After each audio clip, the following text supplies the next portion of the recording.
Hi guys, I'm Anna. Stay a while and listen because we're gonna talk about Necromancer, about my blood Necromancer build in Diablo 4.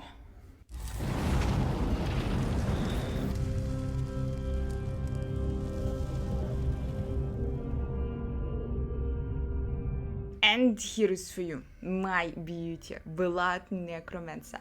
This is the early leveling build. With this build you will be able to level your character to level 50 and beyond. So what does this mean? This means that all the aspects, all the legendary powers here in this build I am using, you can find them in the dungeons. You don't need to rely on luck in this build. You can just go complete the dungeons, get those legendary powers, and absolutely slay and destroy as a blood necromancer. What am I using, how we are going, and what is the focus of this build, how we're actually dealing damage here? Well guys, let me show you. We're going into the skill tree category. First thing that I will show you and explain you about this build is the passive. The key passive for the blood necromancer is Ratma's Vigor.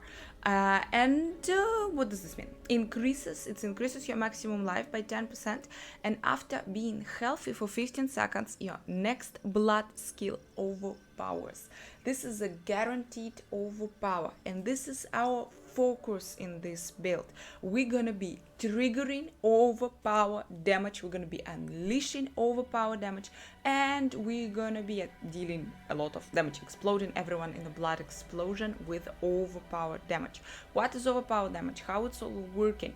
If you don't know this, guys, check out my previous video, and I will put a link in the description for you with all the details about this. But basically, this is extra damage that you are getting, and usually absolutely every skill in Diablo 4 has a chance to overpower, 3% chance. Each time when you're using any skill, 3% chance, it's standard. You can't increase this chance by anything. There is no stat that would increase this chance, but some skills, like in our case, this Ratma's Vigor key passive, will give you guaranteed overpower, and that's how we're gonna go. And what's here important? What are we using? Which skills we are using in this build? It's a blood necromancer, so we are going for blood basic skills. Hemorrhage. I hope it's how you're pronouncing it. You will sucking the blood out of enemies and giving us enormous powers. It's also forming a blood orbs, and for necromancy it's cool because blood orbs, they are healing you also, and later we're gonna be getting more damage via blood orbs, so it's cool. Besides that, the passive, the first passive I'm not even talking about, okay, it's a must, you will anyway take it. And the second passive here is I choose the attack speed while healthy. This build is highly related on you staying healthy all the time. Because you're dealing more damage when you are healthy, and you should be pretty much, it's a tanky build, it's a really tanky build, and you're getting a lot of buffs also when you're healthy. For example, here you're getting more attack speed, and the faster you are casting your basic skill, the faster you're restoring your essence. That's why it's important and it is cool. What else do we have here? Here we go. Our main damage dealer, the ultimate skill, is Blood Surge. This is this blood explosion. This build is a mix of ranged and melee attacks. If our basic skill, it's a ranged skill, you're staying far away and sucking blood from the enemies. Your Blood Surge, it is a blood explosion. You need to stay close to the enemies. You need to go melee and explode everyone. Here we go. And the passive here, it's a key passive. It's important here. Paranormal Blood Surge, because if an enemy is damaged by Blood Surge Nova while you are healthy, we heard this somewhere, gain 1 stack of overwhelming blood. When you have 5 stacks of overwhelming blood, your next Blood Surge overpowers. Again, guys, we have guaranteed overpower from 2 sources. We're triggering this overpower damage. So in your gameplay, you need to always check your life, like with one eye, you're always checking your life, where is your life, and you are jumping on a boss, or you are focusing your this damage attack when you are healthy and when you have those stacks of blood surge. So this is how it is working. This is your main focus once again. Okay, what else am I using here? I am going for Blood Mist, wonderful skill from beta, and of course I'm using it with the Blood Mist legendary power. Here it is. Blood Mist triggers corpse explosion.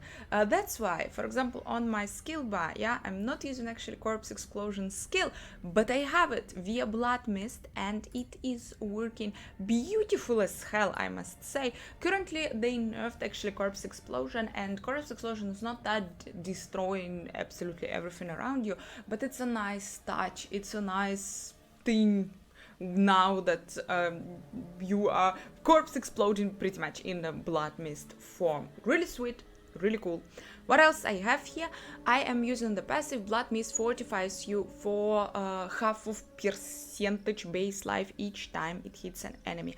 Fortifies is important for us. It's not super important, but it's important for us because overpower damage is based on your life and on your fortified life. That's why everything that fortifies you, okay, cool. The second passive, his Blood Mist leaves behind the corpse every 1 second. We aren't using the corpses that much. Even the corpse explosion is not that OP currently. So, it can be actually quite useful in a situation where when you are in a boss fight, and guys, the boss has no ads, and you really need the corpse to perform some dark magic. Gonna talk about this a little bit later.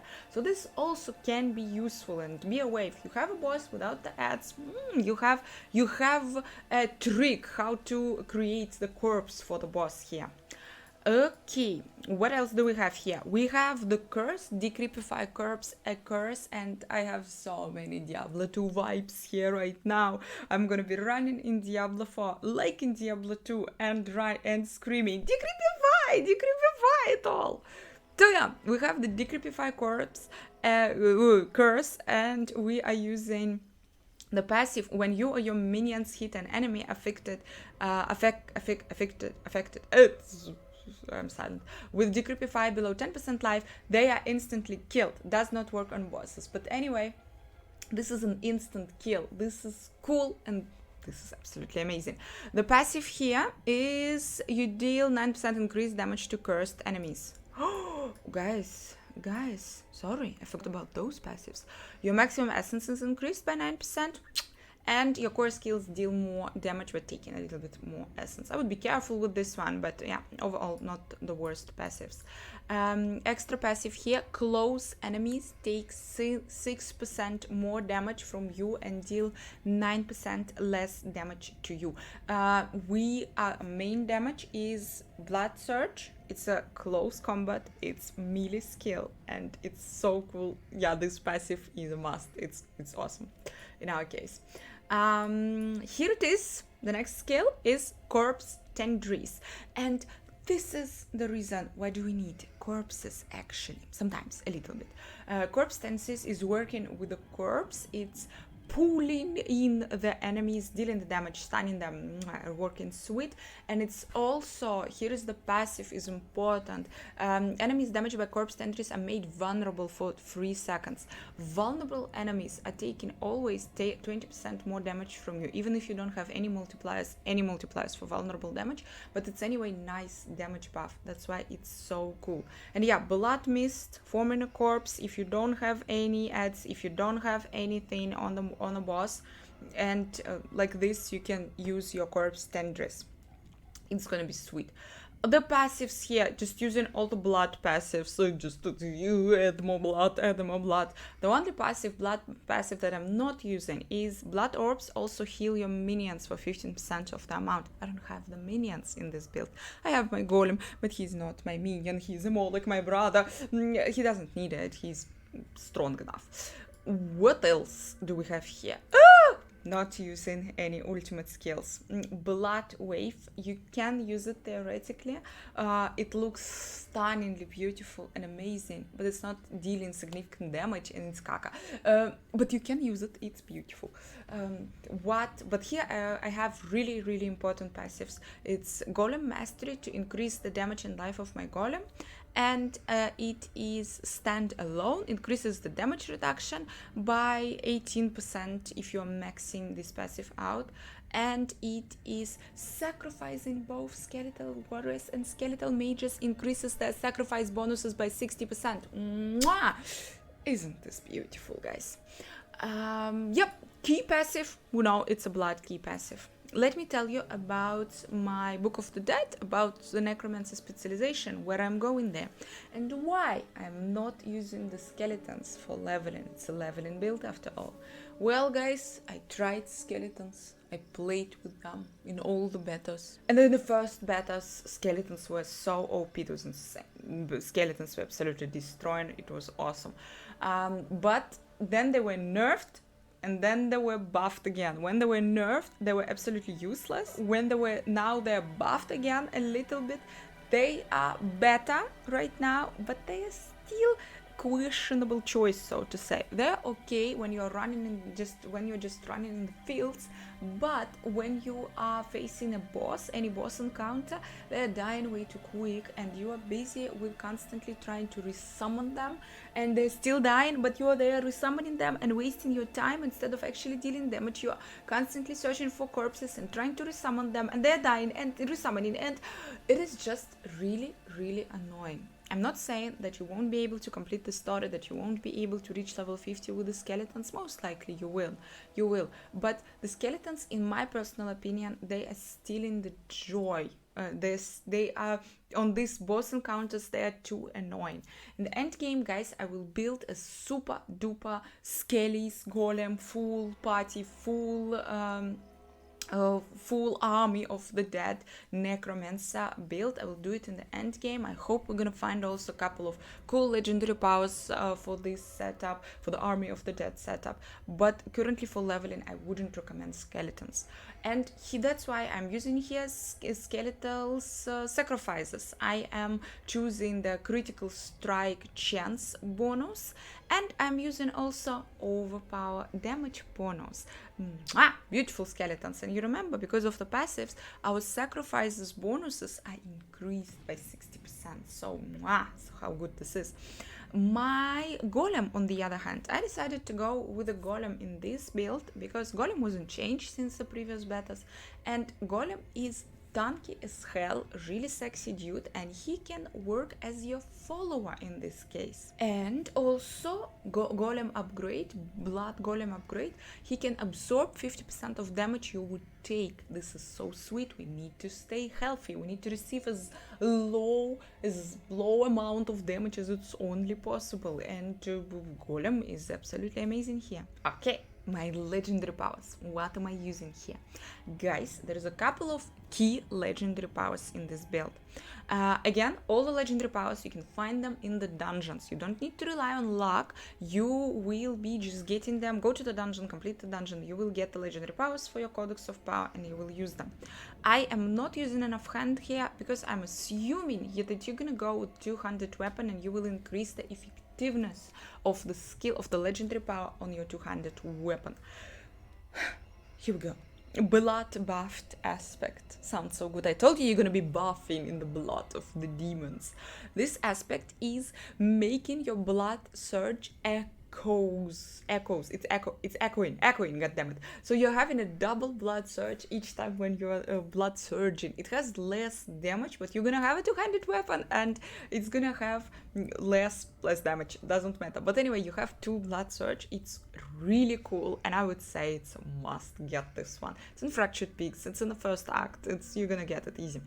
What else do we have? What else I would say is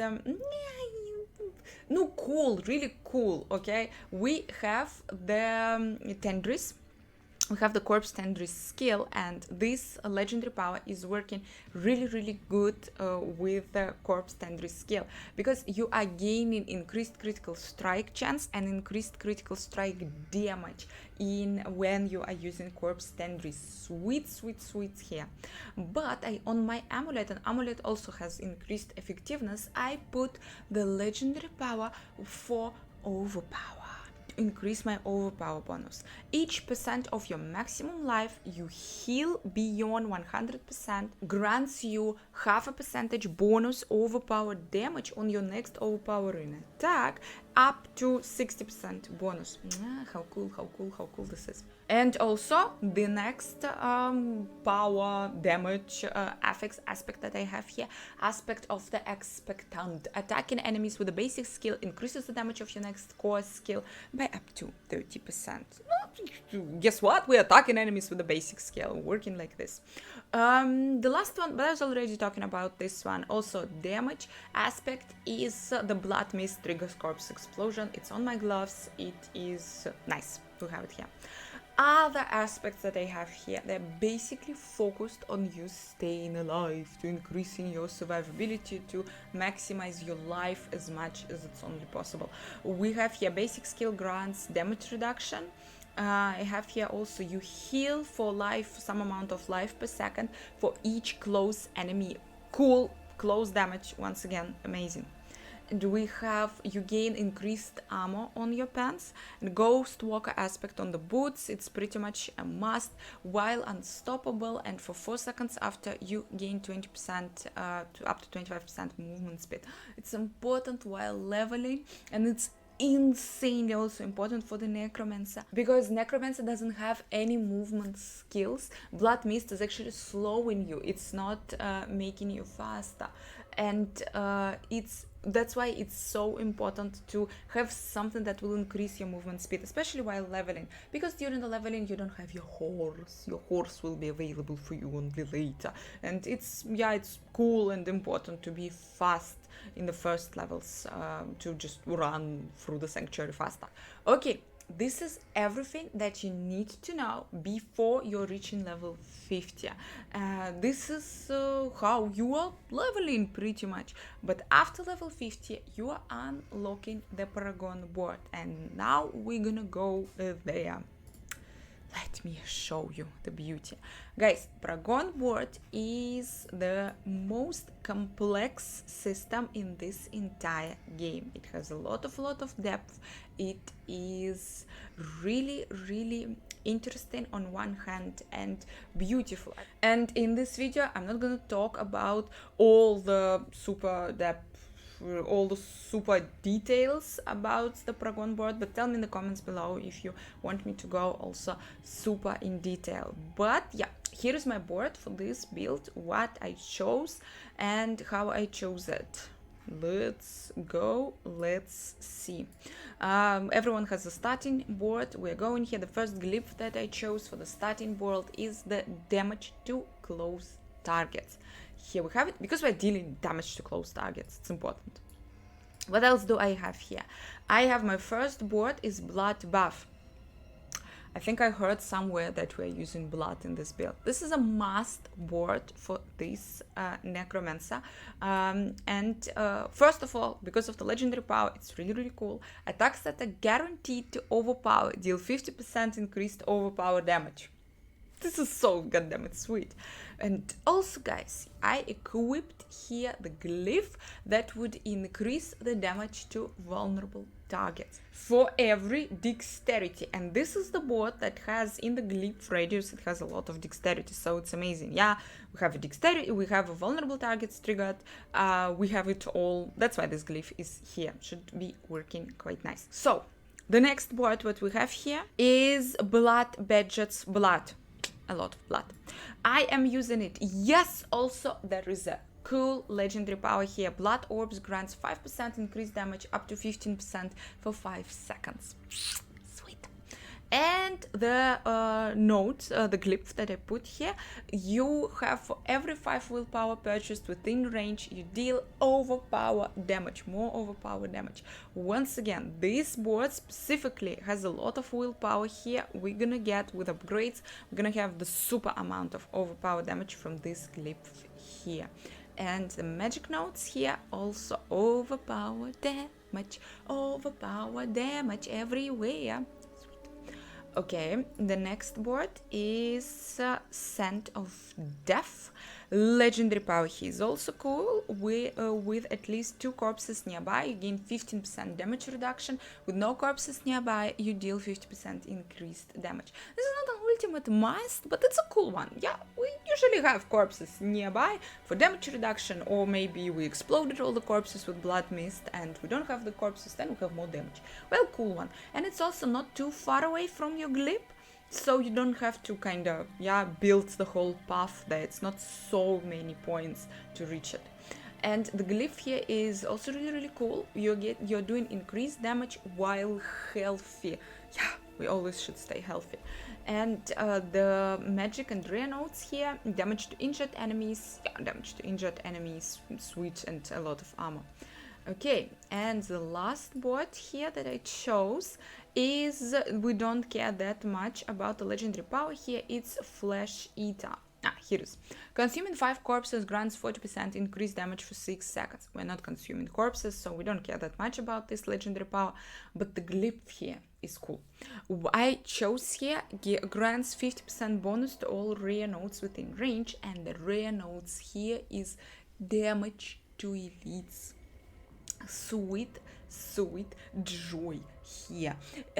We will not get the requirements, so extra super duper dexterity for this board, guys, because just no, it's impossible. Necromancer is not focused on dexterity. We're not going that much for dexterity here, but we anyway 50% buff to the rare bonus to the rare notes, so we're gonna get 16% plus 50%. It's really sweet, plus 50% from those 16%. That's why basically I'm going here for this board, and it's so cool. We're also getting here resistance to all elements, and a lot of intelligence, and more damage to elites. Sweetness, I'm telling you, really a good board just in general for any build. So this is my beautiful Necromancer, guys. Try it, you're gonna have a blast. Let me know in the comments below, how is it, how was it, what do you think so far about this build, and what you are starting, for what you are going, which character will you start in Diablo 4. Thank you so much for watching. Don't forget to like, don't forget to subscribe, and hope to see you really soon, incredibly soon, in the sanctuary.